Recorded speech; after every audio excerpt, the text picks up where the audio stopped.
Silvio, lo que hicimos con Clarita, que vos nos hagas preguntas, ¿viste? Como que sea más dialogado, no tan expositivo. Sí, mejor, sí. Estamos en vivo en la página de Facebook de Pido la Palabra Editorial.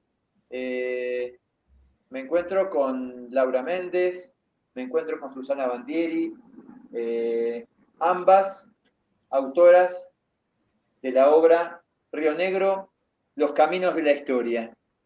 Y antes de darles la palabra, las quiero presentar, porque estamos hablando de dos historiadoras muy importantes. Susana Bandieri, además de haber sido mi profesora en la universidad, lo que para mí es un orgullo enorme, además, es investigadora principal del CONICET, ha coordinado innumerables libros. Creo, Susana, dígame usted si estoy equivocado o estoy en lo cierto, sigue siendo autoridad de la Asociación Argentina de Historia Económica, o lo ha sido en todo caso. No, fui presidenta 2 periodos consecutivos, del 2005 al 2009, elegida por los pares, lo cual es muy lindo, digamos, porque no deja de ser un mimo, ¿no? Elegida por los colegas. Bueno, a ver, acá está. Ha sido 2 periodos consecutivos presidenta de la Asociación Argentina de Historia Económica por elección de sus pares. Bueno, su libro más difundido es Historia de la Patagonia, de Editorial Sudamericana, pero la obra de Susana es muy larga. Son muchos materiales. Y hay que decir que Susana es una de las historiadoras más importantes de la Argentina. Bueno, no para no tanto. Al respecto. Y además ha contribuido mucho a que la historia argentina deje de tener una mirada tan porteñocéntrica y sea mirada también con los ojos desde la Patagonia. Por eso hay un material coordinado por Susana que se llama Hecho en Patagonia, la historia en perspectiva regional, ¿no?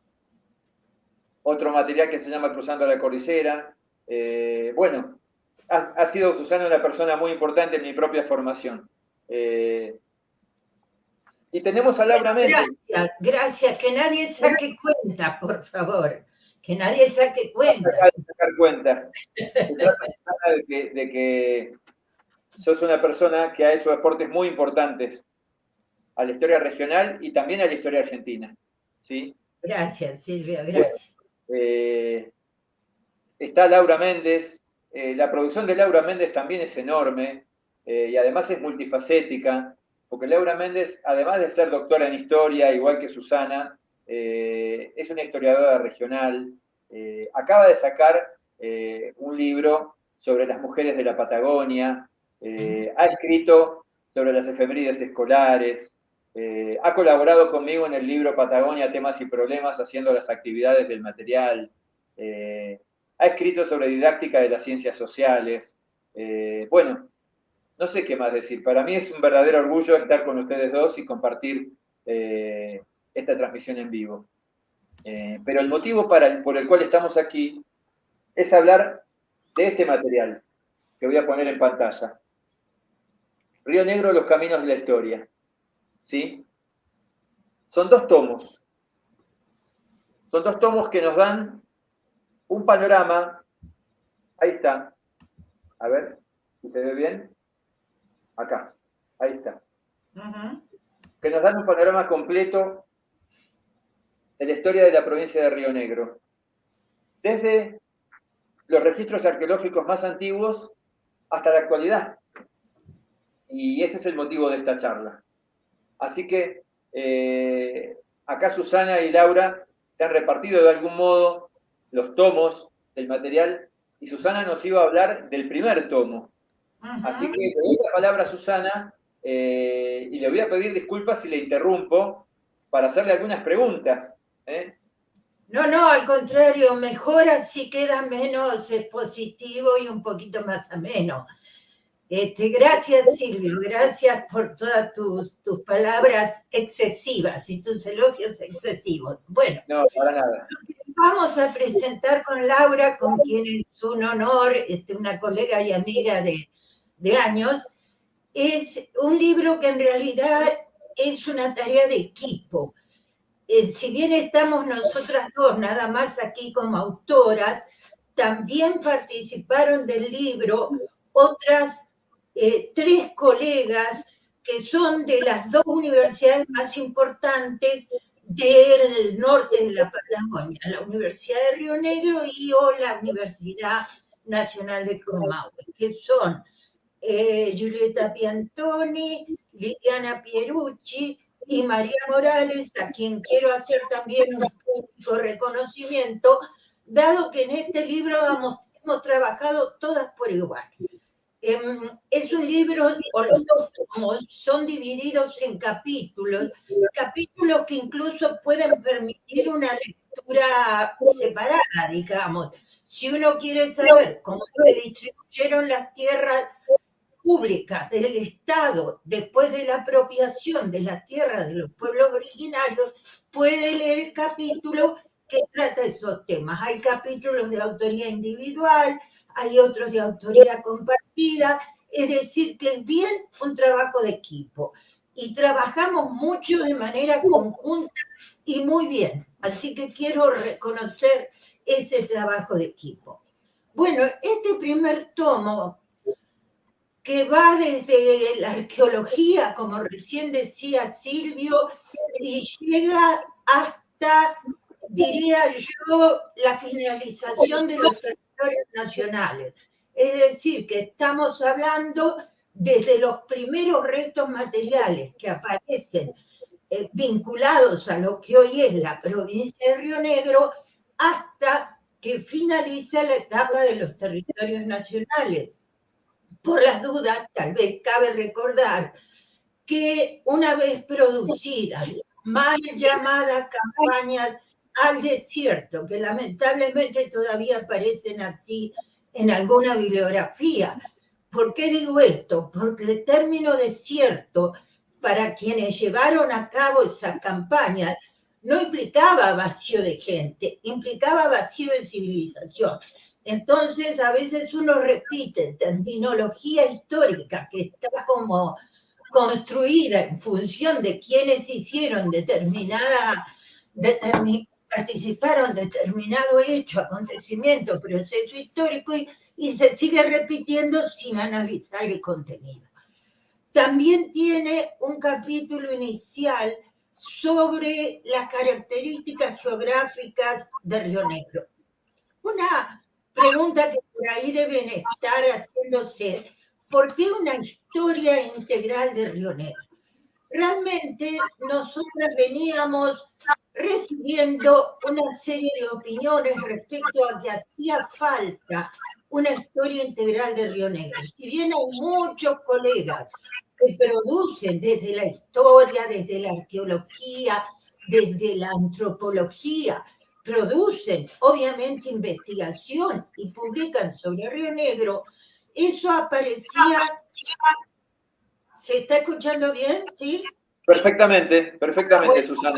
Eso aparecía como, o sigue apareciendo como muy fragmentado, porque de algún modo está reflejando la propia realidad histórica y actual de la provincia de Río Negro, donde hay una capital en la desembocadura del Río Negro donde están las fuerzas políticas, pero no necesariamente el poder económico, al menos en lo absoluto, y sin embargo tenemos un Alto Valle donde el poder económico históricamente estuvo más representado por la fruticultura, por el petróleo, digamos, que incluso forma parte la comunidad de Catriel, de la cuenca neuquina, incluso de Vaca Muerta, es decir, que el poder económico gira alrededor del valle. Y Bariloche, por su lado, ahí donde está radicada Laura, siempre ha sido una localidad muy vinculada al desarrollo turístico y a la vinculación con parques nacionales. Es decir, que eso le ha dado también a Bariloche, al Bolsón, características muy especiales y a veces desvinculadas del resto de la provincia. Y luego, la zona más vulnerable, si puedo decirlo de algún modo, de Río Negro, es obviamente la línea sur. ¿Y por qué digo que esto sigue fragmentado? Porque, bueno, la Ruta 23 todavía no se ha terminado, el ferrocarril se recuperó entre la costa y la cordillera no hace mucho tiempo y es un ferrocarril turístico, que está bien que esté igual que la Trochita, pero de algún modo no hay una comunicación fluida entre las áreas andinas, el valle, la zona de costa y sobre todo la línea sur. Entonces, claro. De hecho, disculpe Susana, de hecho no. En Viedma se mira un canal de televisión, en Bariloche se mira otros canales de televisión, sí, sí. En Catriel se miran otros canales de televisión, es decir, la información que recibe cada zona de Río Negro es totalmente diferente y nadie sabe cómo se vive en la otra región, es decir, funciona como si fueran territorios completamente aislados unos de otros, ¿no es cierto? Correcto, correcto. Por eso este problema de la fragmentación nosotros intentamos solucionarlo. Primero con una muy buena síntesis de por qué la fragmentación. Y luego ya entrando desde la arqueología y avanzando en distintos temas, los reconocimientos que se hicieron desde el Estado Nacional de la zona, ya sea por científicos generalmente europeos, digamos, que en realidad son los primeros en brindar información, por ejemplo, John Muster, sobre las características productivas básicamente de las áreas andinas. No es casualidad que la Sutherland Company, una compañía grande de tierra que ahora son de los Benetton, haya establecido sus estancias en Leleque y el Maquinchao, digamos. Entonces, si uno lo ve desde la historia, empieza a encontrar respuestas para un presente que aparece complejo. El tema de Lewis está hoy, digamos, como problema central, con una, permítanme, esto es absolutamente personal, pero con una lamentable decisión de la justicia. Y esa es mi opinión. Bueno. Claro. Susana, el primer capítulo. ¿Cuáles son los registros arqueológicos más antiguos para el actual territorio de la provincia de Río Negro? Mira, hay muchos. Ese capítulo lo escribió Giulietta Piantoni, básicamente. Hay buenos registros arqueológicos. Muchos están muy cercanos al área de ríos, al área de lagos, por razones obvias. Han sido estudiados por arqueólogos muy reconocidos, sobre todo de Bariloche, como es el caso de Adam Hayuk.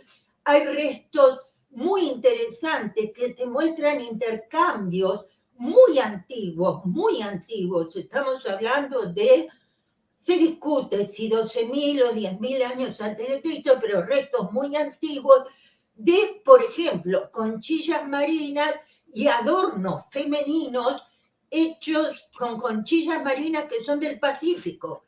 O sea que eso te está hablando de antiquísimos intercambios entre habitantes del occidente cordillerano y los que estaban de este lado. Hay restos en el Nahuel Huapi, en Trafulia y en varios lugares más. Una idea que es bastante difícil de comprender porque se naturaliza la existencia de los estados nacionales, ¿no? Esto de que antes no existía la cordillera en tanto límite político. La cordillera en todo caso era un lugar que comunicaba, claro, no que dividía. Claro. De hecho, los historiadores, cuando trabajamos los siglos anteriores al siglo XIX, y eso no quiere decir que la historia argentina y chilena del siglo XIX haya colocado, transformado las fronteras, que eran espacios abiertos y de muchos intercambios, necesariamente en límites.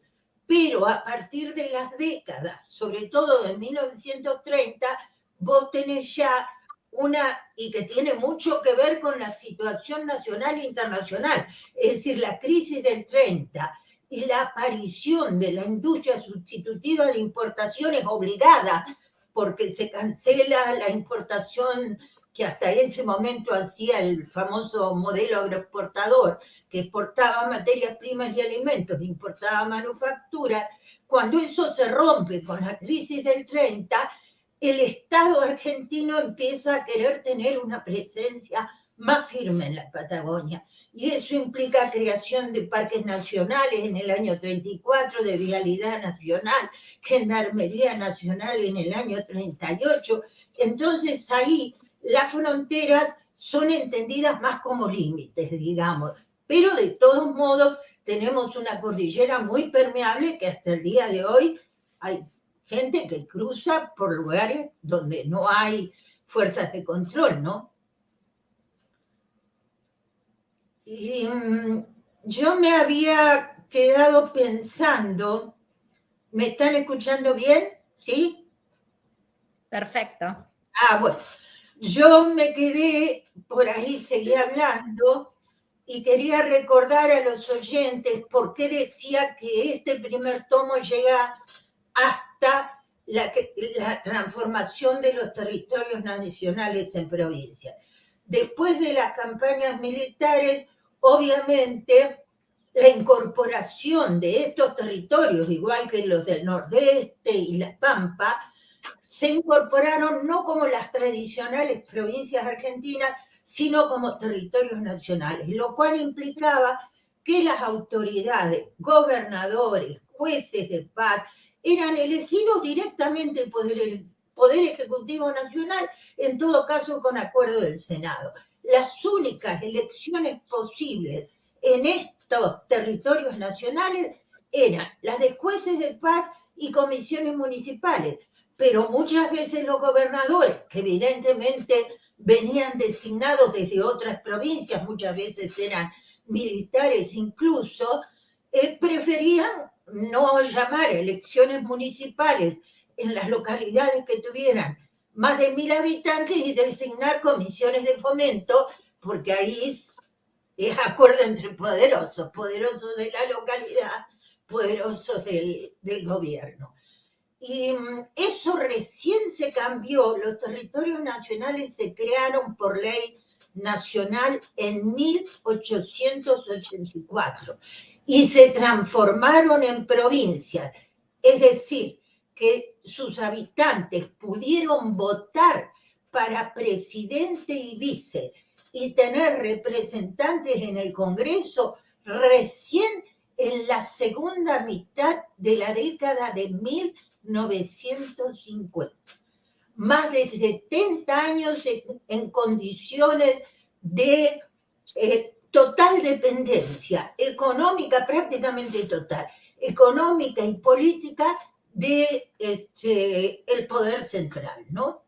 Y eso es importante recordarlo porque a veces, bueno, no está en el conocimiento común o se ha perdido la importancia de destacar eso, que en el libro está tratado desde lo económico, desde lo político y desde lo sociocultural, para ver realmente qué consecuencias a nivel territorial tenía esa alta dosis de dependencia central, ¿no?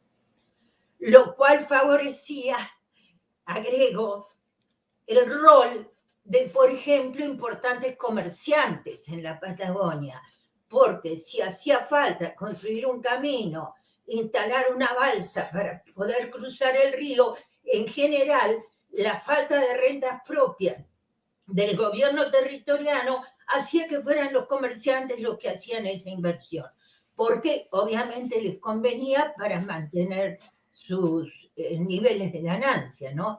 De ahí que buena parte de los grupos dominantes en la Patagonia tengan origen comercial.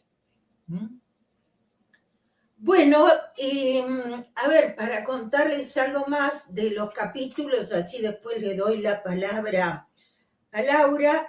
Bueno, el primero se llama Una provincia con realidades socioeconómicas diversas, es decir, muestra el territorio y las posibilidades, porque no es lo mismo habitar o no es lo mismo estudiar una sociedad que vive en un área de meseta a otra que está viviendo en un área turística como Bariloche o a otra que está viviendo en la zona del valle con vínculos con otras actividades productivas. El capítulo 2 es Tierra de Fósiles, la paleontología y la arqueología en la Nor-Patagonia. El capítulo 3 lo hicimos entre todas, un capítulo complejo que nos queríamos esmerar realmente en que quede claro, no solo para docentes, sino también para el público en general, no necesariamente entendido o especializado en historia. Es sobre las sociedades indígenas y los pueblos tehuelche y mapuche. Ese es un capítulo creo que muy importante de este tomo. Después tenemos los primeros avances hispanos criollos sobre territorios indígenas. Ahí se rescata mucho el rol de Carmen de Patagones, un viejo fuerte creado por los Borbones en la época del virreinato, en 1779, que, bueno, tenía una relación con las sociedades originarias, pero muy importante, así que eso está muy rescatado en este capítulo. Después hay otro capítulo que va vinculando lo que va pasando a nivel nacional entre 1810 y 1879, es decir, desde la Revolución de Mayo, de qué manera eso va a influir en el corredor pampeano norpatagónico y en las relaciones entre la sociedad hispano-criolla y las sociedades indígenas. Y lo extendemos hasta 1879 porque es el año en que Roca de algún modo da la ofensiva definitiva con la campaña militar llegando hasta aquí, hasta Neuquén, ¿no? Luego tenemos en el capítulo 6, este es un capítulo que a mí me interesa especialmente porque tiene que ver con algo que mencioné, que es los viajeros y naturalistas de la época, que cumplían por ahí el doble rol, digamos, de ver de modo propio cómo era el territorio, pero además de brindar información sobre la localización de las comunidades indígenas, sobre las tierras con mejores posibilidades productivas. Eso es tanto válido para Muster como lo va a ser para otros científicos argentinos, como Fontana, como el propio Francisco Moreno. Así que este capítulo toma esos temas. Y luego el capítulo 7 ya entra en la segunda mitad del siglo XIX y ve concretamente las campañas militares y las consecuencias, sobre todo exterminio, sometimiento e invisibilización, agregaría yo, de los pueblos originarios. No es casualidad que hasta hoy los textos generales de historia nacional, el primer capítulo es de historia indígena y luego son actores sociales que se borran absolutamente del resto de los capítulos, cuando tienen que ser actores incorporados hasta la historia reciente, y en este libro eso hacemos.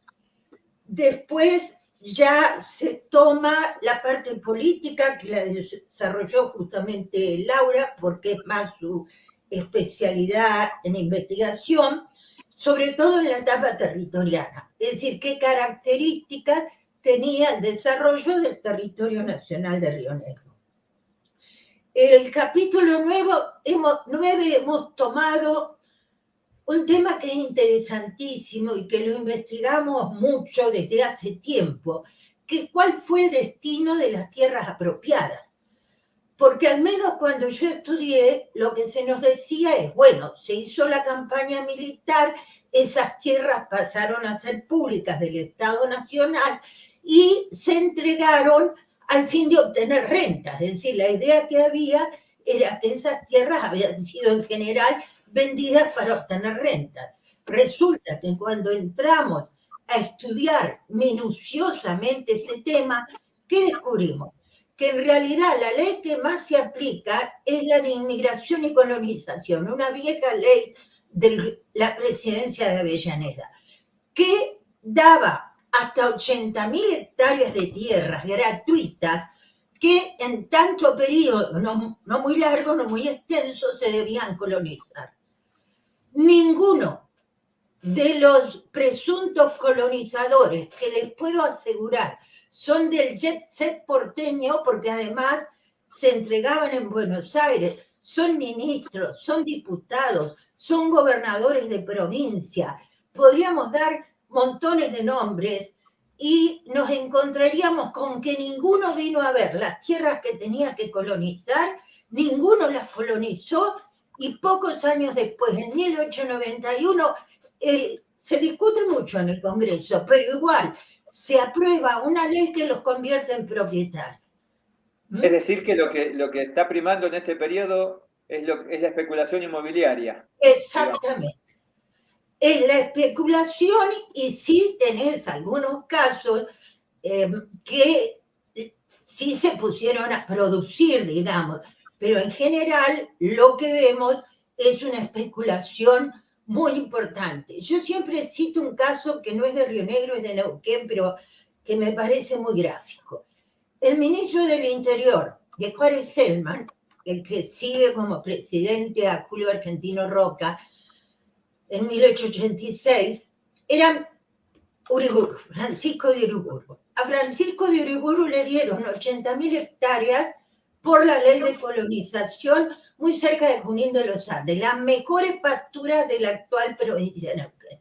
Su mujer, que además era su prima hermana, Dolores Uriburu de Uriburu, 80.000 hectáreas. Su hija, Elisa Uriburu de Castel, 80.000 hectáreas. Su nieto, Luis Castel, 80.000 hectáreas. Y oh, casualidad, Luis Castel era el marido de Josefina Roca, la hija de Julio Argentino Roca.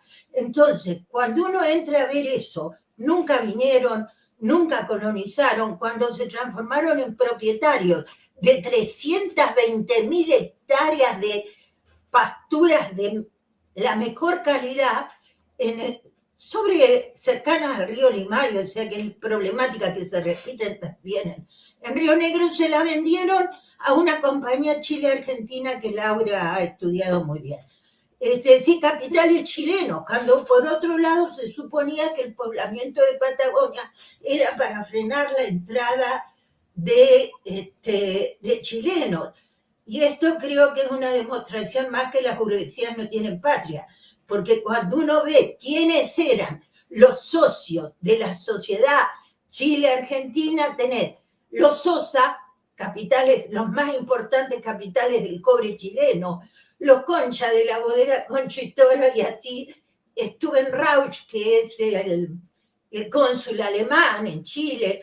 Bueno, te podría dar montones de nombres de ese estilo.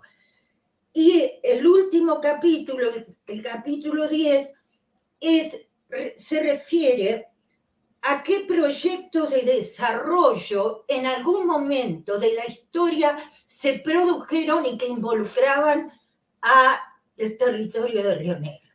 Uno va a ser la Ley de Fomento de los Territorios Nacionales, que se dicta por influencia de Ezequiel Ramos Mejía durante la presidencia de Figueroa Alcorta. Es decir, estamos hablando antes de la ley del voto universal y, por supuesto, antes de la asunción del partido de Irigoyen y del Partido Radical a la presidencia. Estamos hablando de la última etapa de los gobiernos conservadores, liberales conservadores. Bien. Y esa ley del fomento finalmente no se aplicó. Se contrató a un científico norteamericano, Bailey Willis, que hizo unos estudios impresionantes de la Patagonia, incluso buscando formas de mantener contactos más formales con Chile a través de en ese momento, rutas, posiblemente ferrocarriles. Bueno, finalmente lo mandaron a Nueva York de nuevo, a Bailey Willis. Y por último, el ferrocarril Trasandino del Sur, que es un ferrocarril que 2x3 se resucita el interés de hacerlo, que se inició en algún momento como parte de la estrategia del Estado Nacional porque había problemas limítrofes con Chile. Entonces, ante esos problemas limítrofes, a principios del siglo XX, se extiende el ferrocarril sur de capitales británicos desde Bahía Blanca hasta Cipolletti, cruza a Neuquén. Ahí a principios de siglo la capital se traslada de Chopalal a Neuquén en 1904 y la idea es que, por supuesto, atravesaba todo el valle, por eso está en este libro, en la historia de Río Negro, y finalmente quedó en Zapala en 1913 y nunca se terminó.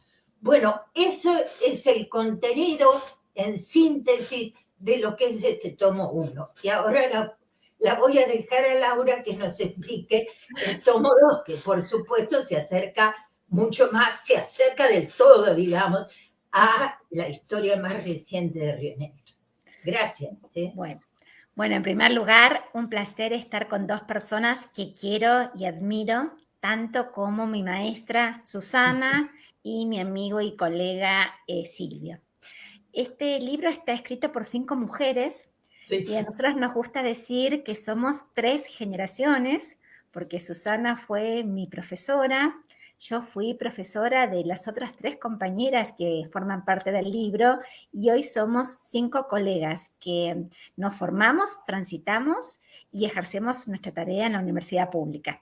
Y estas es las posibilidades que las universidades públicas nos dan, ¿no? Tejer lazos intergeneracionales y también poder investigar y preocuparnos por divulgar y socializar aquellas producciones de las que hemos participado en este marco.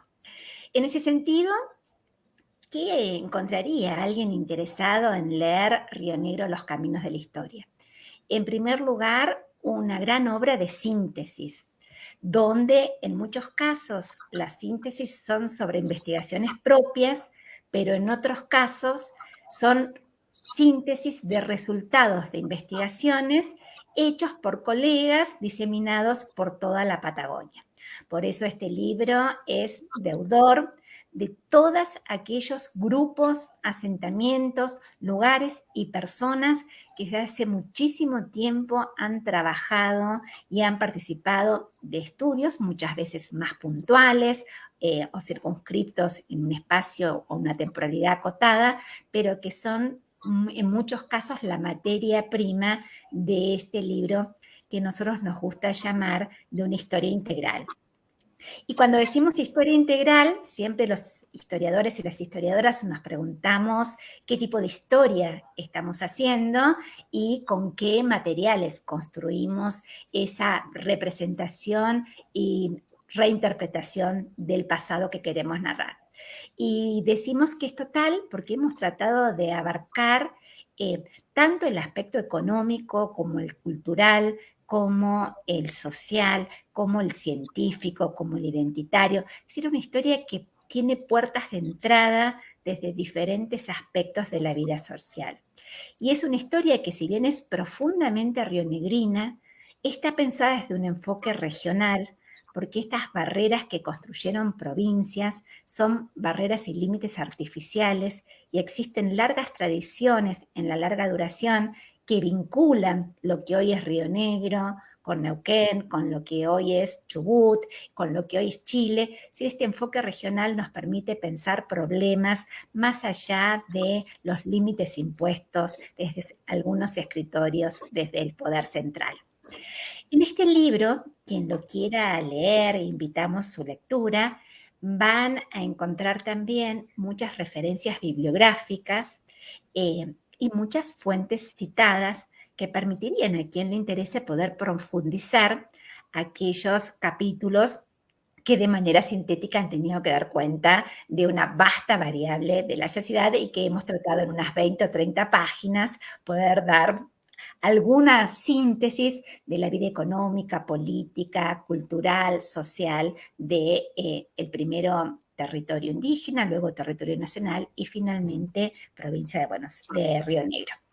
Y decimos que es una obra integral y en algunos casos pionera, desde algún sentido, no porque no existan estos maravillosos trabajos que nos antecedieron, sino por la larga duración. Nosotros hemos tratado de llegar desde estos 12.000 años al presente del que hablaba Susana, hasta el siglo XXI, lo cual ha sido un trabajo muy arduo, porque si bien existe muchísima producción de calidad en los ámbitos académicos y regionales y locales, estas producciones se hacen más reducidas a medida que avanzamos en el siglo XX. Hemos podido dar cuenta a los rionegrinos en nuestro pasado, en el siglo XIX, en nuestra etapa de vida territoriana, pero a medida que nos acercamos al presente, los trabajos son fragmentados y más escasos. Por eso también esta es una invitación, así como yo fui alumna de Susana y las chicas fueron alumnas mías, a los estudiantes y a la comunidad educativa regional y provincial a seguir investigando, porque hay muchas historias que todavía no han sido contadas, no han sido escritas y no han sido socializadas. En ese marco... Digamos, Laura, perdona que te interrumpa. Sí, por favor. Para decirlo con claridad, porque ustedes como son las autoras no lo dicen, pero es la única obra académica que sintetiza de algún modo la historia de Río Negro en la larga duración, ¿no es cierto? Sí, existen muy lindos e interesantes trabajos como el de Pedro Navarro Floria, María Andrea Nicoletti, que también trabajan, pero no llegan hasta el siglo XXI, que creo que ha sido el esfuerzo más intenso de esta producción, tratar de pensar esta historia en tiempos remotos, en el clivaje del siglo XIX al XX y también en los albores del XXI, pensando en el espesor del presente para tratar de aportar comprensión a problemas actuales que tienen larga duración. Y cuando digo que recuperamos trabajos de autorías de queridos colegas y admirados, están, por ejemplo, los del Silvio Binderbaum, quien su trabajo pionero sobre la fragmentación territorial rionegrina, donde él piensa el territorio rionegrino desde los circuitos espaciales de producción, fue un interesante punto de partida y a su vez la recuperación de la tesis de Nino Fulvi, que quizás fue el pionero en pensar esta sociedad fragmentada desde la matriz económica, y también su tesis de licenciatura sobre el Plan Castelo, nos permite en este tomo 2 hablar, por ejemplo, del viejo Plan Castelo, el primero, el original, de allá por los años 60 y el desarrollismo, y el nuevo Plan Castelo en las primeras décadas del siglo XXI. Este segundo tomo va a encontrar síntesis entonces principalmente de dos aspectos. Por un lado, los que vienen de la mano de la nueva historia económica, y desde esa perspectiva vamos a analizar las actividades económicas que se fueron instalando, transitando, no exentas de conflictos, de disputas y de una profunda desigualdad en las zonas que fueron ganaderas, y lo son, la producción agrícola del Alto Valle, el desarrollo del turismo en la zona andina rionegrina, principalmente en Bariloche y los parajes y zonas adyacentes, el tema del petróleo, la energía renovable, la minería, vaya tema, ¿no? De cuál es el origen de los debates sobre la minería que estamos discutiendo y debatiendo en contextos actuales. ¿Qué pasa con la ciencia y con la tecnología, las áreas protegidas, la conservación del patrimonio natural y cultural?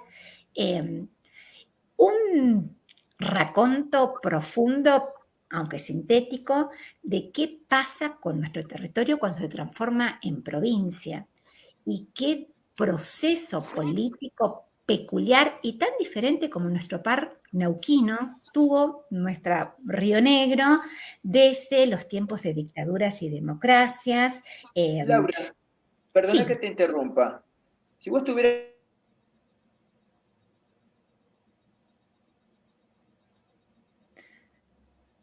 te metías... Ahí quedó congelado. Creo que me congelado. Creo que me salvé de la pregunta. Qué bueno que no voy a... Si no la sabía, ¿ahí recuperaste? Ahí recuperé. ¿Me están escuchando? Ahí está, se me corta la conexión. Te preguntaba si vos podías explicar en un par de frases por qué la provincia de Río Negro parecen muchas provincias y sin embargo desde el punto de vista político es una sola provincia. ¿Cómo se explica esta fragmentación espacial? Bueno, yo creo que el enfoque regional nos permite dar una buena respuesta densa a esta pregunta, y es que desde su origen Río Negro no tuvo una actividad económica que vinculara a las regiones entre sí, sino que muy tempranamente, a principios del siglo XX, se fueron perfilando en las diferentes regiones diferentes circuitos espaciales de producción que tuvieron distintos destinatarios, distintos interlocutores y distintas protagonistas. En el caso de la zona andina rionegrina, por ejemplo, tenemos una larguísima tradición de contacto intercordillerano con el oeste de la cordillera de los Andes, que no aparece en ninguna otra región con esta intensidad y que tiene que ver principalmente por una cuestión de comunicación. Era mucho más fácil atravesar la cordillera que pensar comunicarse con el poder central en Viedma o Buenos Aires, con la dificultad de caminos y comunicaciones. La zona sur prontamente se organiza y sostiene una actividad ganadera que tiene como mercado final los puertos de, en algún caso, Puerto Madryn, también San Antonio Este, pero principalmente Buenos Aires, y un destino al extranjero. La zona del Alto Valle se construye en este departamento Confluencia, incorporando el norte neuquino y prontamente organizando su actividad en la actividad frutícola que va a tener un mercado externo también. La zona de Viedma es una zona profundamente política desde su construcción como capital y sede de las autoridades territorianas primero y provinciales después, como centro administrativo de la provincia y con una larga tradición de disputa por liderazgo político entre la región atlántica y el Alto Valle, principalmente con la ciudad de Fisquemenco. Entonces, estas diferentes composiciones económicas en la larga duración tuvieron aparejadas diferentes relaciones que vincularon más a estas regiones con el poder central, con los puertos porteños, con los puertos del Chubut, mucho más que a la zona, las zonas entre sí. Entonces, nosotros terminamos este lindo tomo 2 con una revisión, y ahí recupero algo que vos decías, Silvia, cuando invitabas al debate y a la charla.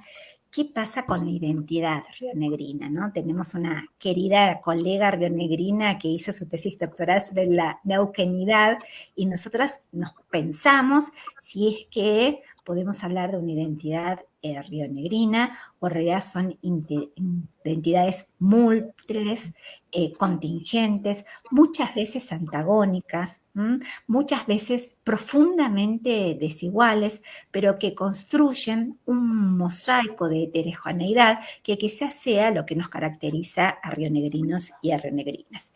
Y la invitación, sí, te escucho.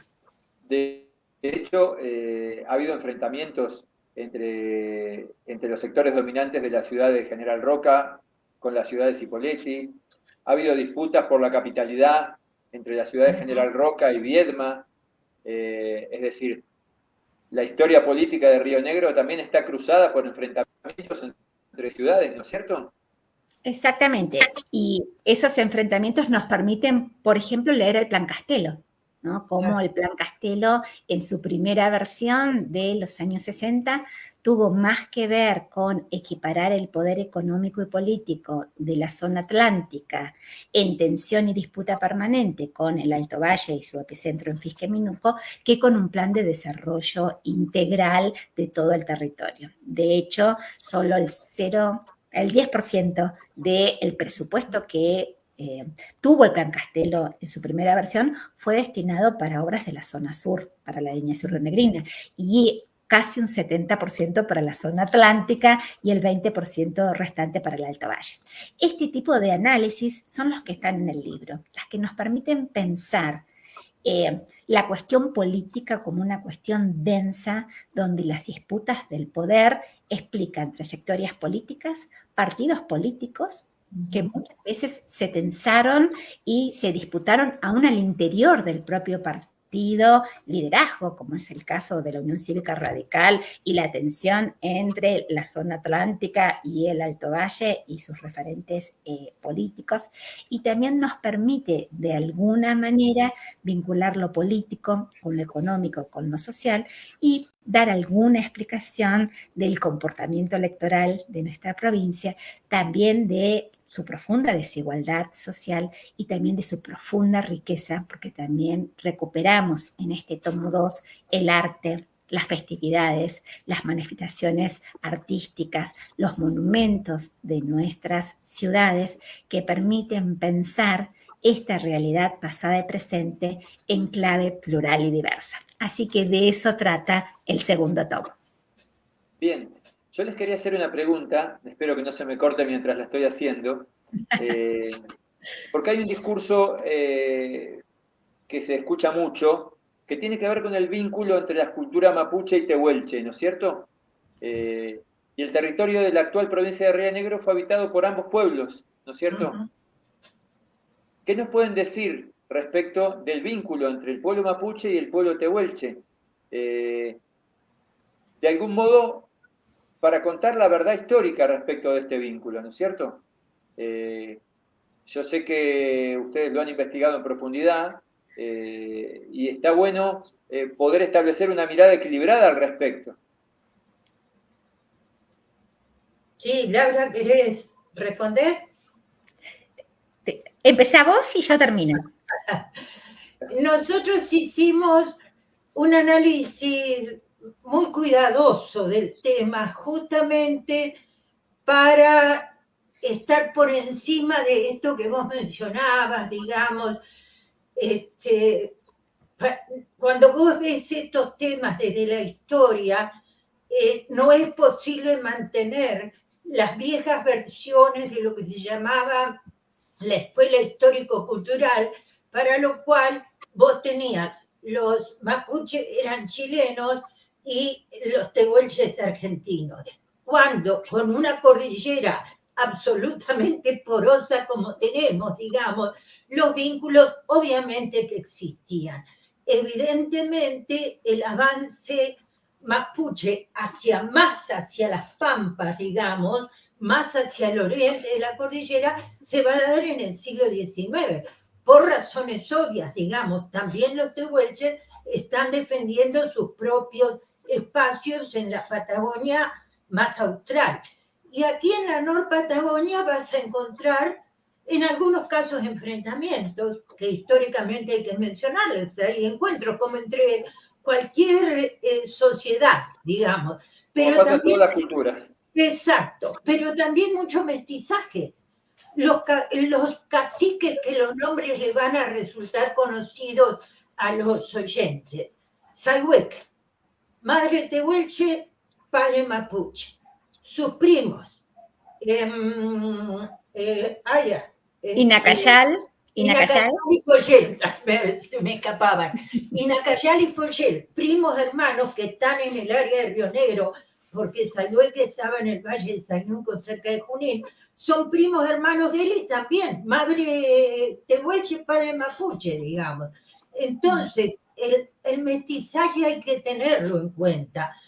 Y hay que verlos como, yo quiero retomar algo que decía hoy, y es como verdaderos actores que por muchos motivos, obviamente que tienen que ver con una historia oficial muy conservadora, muy liberal, que dominó desde Mitre en adelante en Argentina, desde la segunda mitad del siglo XIX en adelante, se los invisibiliza, digamos. Nunca se pensó un país, por ahí podía haber intelectuales que plantearan de algún modo otra forma de integración de los pueblos originarios, pero nunca se pensaba en un país ni intercultural ni multicultural, que es la realidad de muchos países, mayoritariamente de América Latina. Perú, Bolivia, digamos, son países, México, donde la multiculturalidad está presente. Acá los argentinos todavía te vas a encontrar con alguno que dice que llegamos en los barcos, digamos. Entonces hay un proceso de invisibilización de los pueblos originarios que en los últimos años, y por su capacidad de organización, por su capacidad de militancia, por su capacidad de exigir, digamos, alrededor de sus problemas, está muy presente, pero también da lugar a interpretaciones muy disímiles y variadas, ¿no? Claro. Yo recuperando... Digamos entonces que no existe nada parecido a un exterminio del pueblo tehuelche por parte del pueblo mapuche. De ninguna manera. Absoluta claridad. Claro. Yo recuperando lo que decía Susana, más allá del posicionamiento ideológico, la militancia de cada una de nosotras, la historia se hace con documentos y la historia se hace con la lectura crítica de las fuentes, y eso hemos intentado hacer a lo largo de toda la obra, y específicamente sobre la historia de los pueblos originarios. Y de esta perspectiva, que lo que nosotros narramos es lo que de las fuentes hemos extraído, interpretado, leído y comprendido, queremos rescatar dos cuestiones. Por un lado, la necesidad de la temporalidad, es decir, no podemos pensar a los pueblos originarios como idénticos en el siglo XVI, en el XVII, en el XVIII, en el XIX, en el XX. Entonces, cada vez que este tipo de preguntas aparecen, yo le agregaría, bueno, ¿de cuándo? ¿Y pueblos originarios de cuándo? ¿No? Y a la segunda le agregaría pueblos originarios de dónde, porque esta diversidad territorial que estábamos mencionando no es la misma la realidad de la zona cordillerana, donde tenemos este triángulo entre Sayhueque, Foyel y Nacayal, sobre la zona andina y la zona del Calfuncurá, de Sayhueque, perdón, como el señor de las manzanas, con la zona mesetaria o con la zona atlántica. Entonces, siempre cuando hablamos de pueblos originarios, tenemos que preguntarnos a qué temporalidad y a qué espacialidad estamos refiriéndonos. Sí, reconociendo que sobre la segunda mitad del siglo XIX las relaciones de fuerza y la vinculación con el poder central hicieron necesarias las agrupaciones, el surgimiento de liderazgos indígenas a través de loncos y el uso de una lengua franca, florida, diversa, completa y profunda como es el Mapuzungún para las relaciones y para el largo periodo que no hubo enfrentamientos, sino también hubo acuerdos, pactos y tratados con el poder central. Y ahí recupero algo que decías, Silvio, hace unos minutos, esta profunda vocación de cierta parte de nuestra querida Patagonia y querida Argentina de tratar de identificar ascripciones nacionales. Y ascripciones nacionales antes de que existieran los estados es una tarea imposible. Yo que sigo trabajando en las aulas y sigo yendo todas las veces que puedo a colegios secundarios, bueno, es como si pensáramos decir, bueno, no, los vikingos no eran dinamarqueses, sino eran noruegos. O sea, a nadie se le ocurriría hacer ese tipo de afirmación sobre los vikingos. Sin embargo, sobre nuestros pobladores originarios permanentemente surge esta necesidad de identificarlos como nacionales provenientes de Chile y Argentina en un contexto donde la Argentina y Chile no existían hasta por lo menos finales del siglo XIX.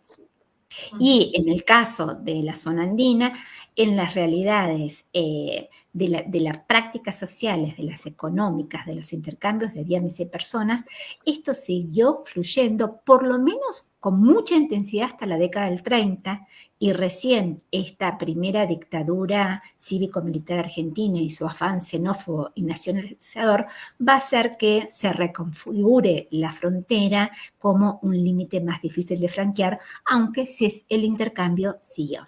Entonces creo que esas cuestiones es la que nos ayudan a pensar a estos pueblos originarios, que no se extinguieron, que no terminaron después de la campaña genocida a la Patagonia, sino que existen hoy y que tanto hoy como ayer fueron protagonistas de la historia, victimizados, estigmatizados, discriminados, pero siempre ocuparon un lugar central en el proceso de toma de decisiones y en la configuración socioespacial de nuestro territorio.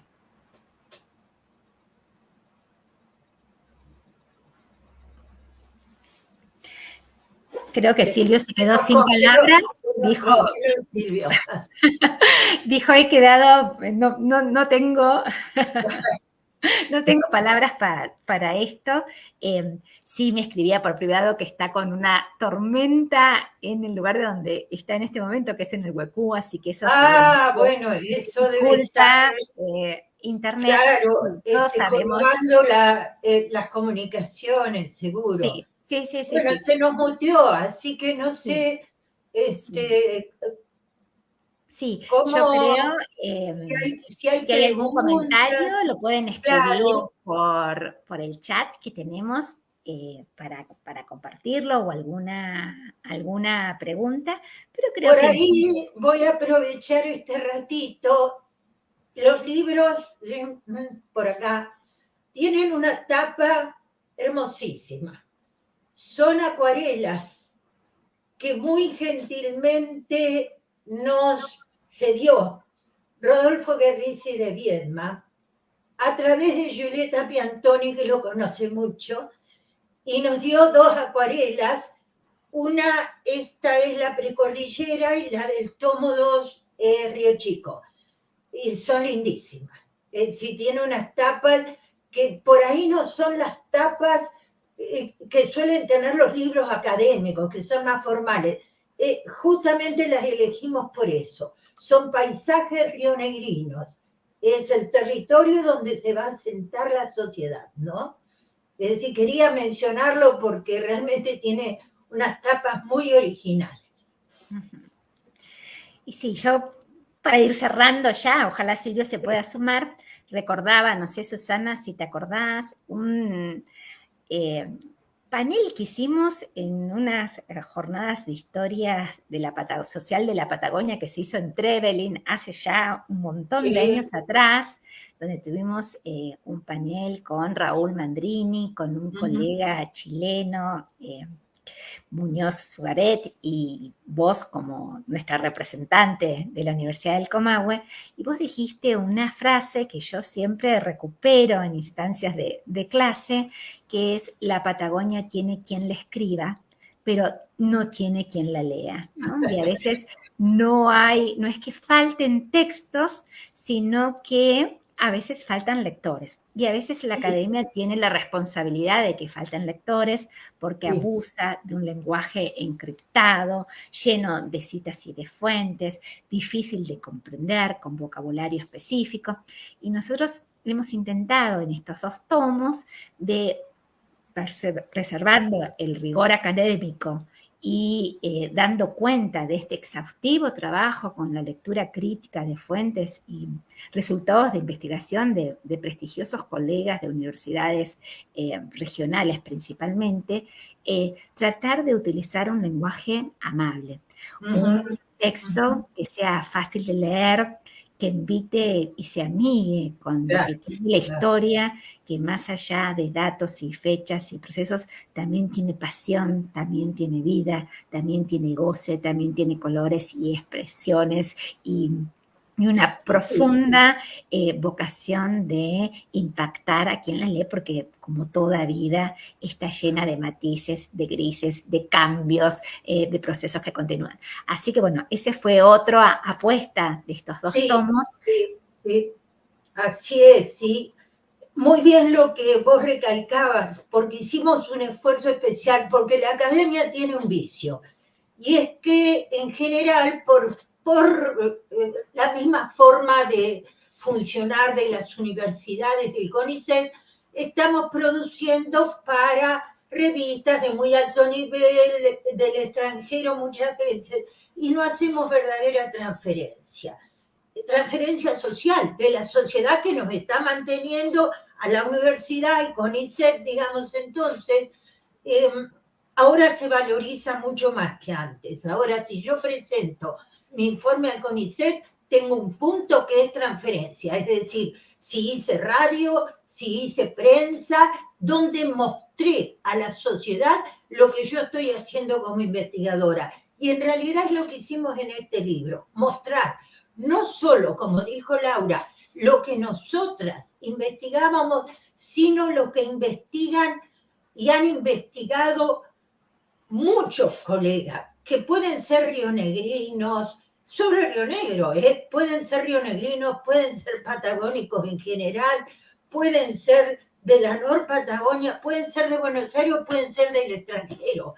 Es decir, que hemos aprovechado, digamos, todo lo que al menos estuvo a nuestra mano para volcarlo en este libro de una manera amena, como decía, amigable, como decía recién Laura, para que cualquier lector que no esté especializado en historia, por ahí le interese leerlo, porque además yo agregaría lo que dijo Laura, otra cosa que yo creo que en general las ciencias humanas y sociales, no solo la historia, permiten, que es comprender mejor el presente. Y nosotros estamos en un presente complejo en Argentina, desde donde lo mire, económico, social, político, y por ahí las ciencias sociales y humanas, no por ahí seguro, yo como historiadora estoy segura, y seguro Laura también y Silvia también, la historia sirve para explicar el presente y por qué no para proyectar un futuro. Así que también creo que esa es una de las intenciones que está adentro de estos dos tomos, ¿no? Para completar lo que dijo Laura, que estaba muy bien. Bueno, lo pedimos a Silvio. Sí, acá me escribe y me pide a mí que les dé la despedida, porque su tormenta tremenda le impide cualquier posibilidad de conexión en el corto plazo.